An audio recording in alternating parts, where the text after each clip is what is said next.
So selecting interviews is not merely a question of choosing them as a research method, but actually we're making a bigger, more profound decision in aligning with particular research paradigms or methodologies. So if we look at this diagram here, this shows where interviews fit in with the more broader conceptions of research paradigm and methodology. So paradigm refers to the particular set of beliefs shared by researchers concerning the nature of the world and what it means to know and to understand the world, the nature of knowledge or epistemology. And there are two broad, very broadly speaking, there are two broad approaches to this. The interpretive, or can be equated to, or is often synonymous with, qualitative tradition, and then we've got the positivist, also known as scientific tradition, which generally relates to quantitative research.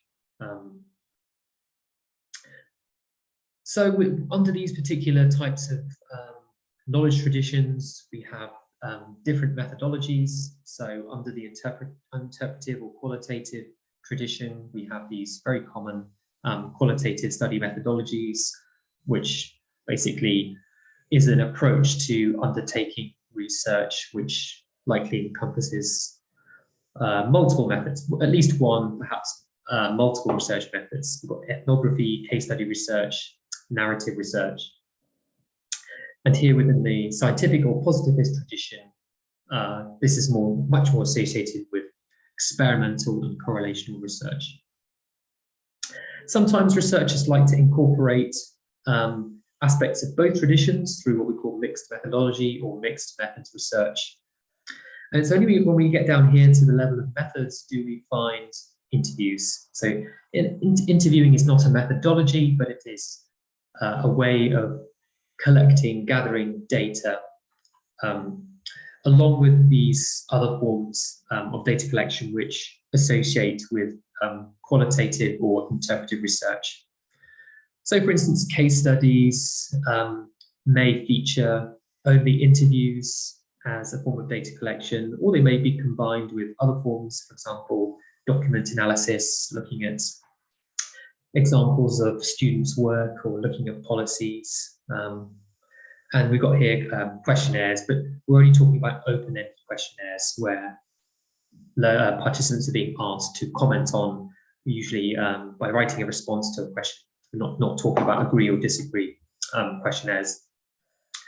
On the other side here, we've got the other type of questionnaire, which is the questionnaire with usually agree or disagree, or how often, scaled questionnaires, Likert scale questionnaires, experiments and tests. And you notice here that interviews are not associated with quantitative research or the positivist tradition.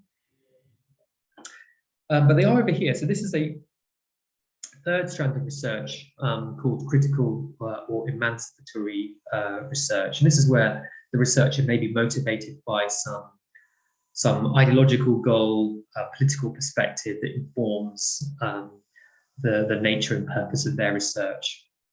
So here are some of the approaches, for example, action research, investigating practitioner research in the classroom, where the researcher might be investigating the outcomes of a particular teaching method or learning technique.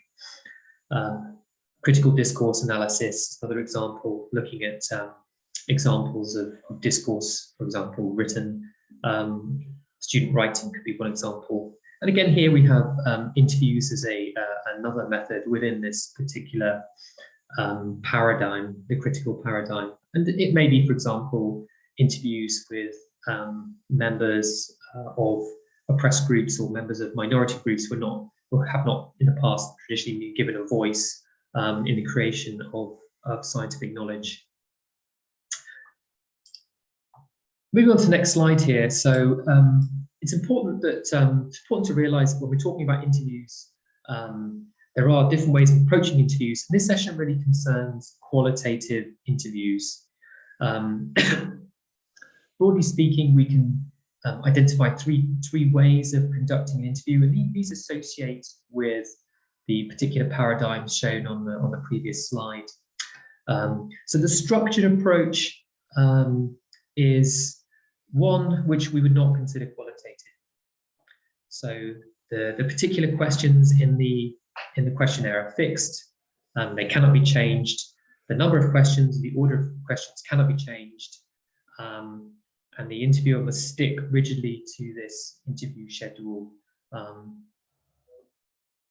because this type of approach is usually underscored by a belief that the researcher needs to maintain a neutral or objective position in interview, and if they start to change things around, they will be influencing the course and direction of the interview, and hence the creation of the knowledge. And you'll notice here that there is not a possibility for the researcher to ask potential probing questions to find out more information should the opportunity arise.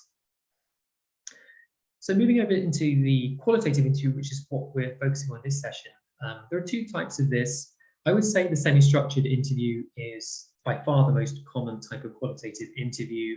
And this is really the middle ground between the structured approach and what's called the unstructured interview approach. So in the unstructured interview approach, in the schedule or the questions literally serve as a way of remembering the focus or the purpose of the interview. There's no obligation at all to ask the questions, and the interview itself is designed to be organic or to be responsive based on what the participant says. The number of questions is likely not predetermined.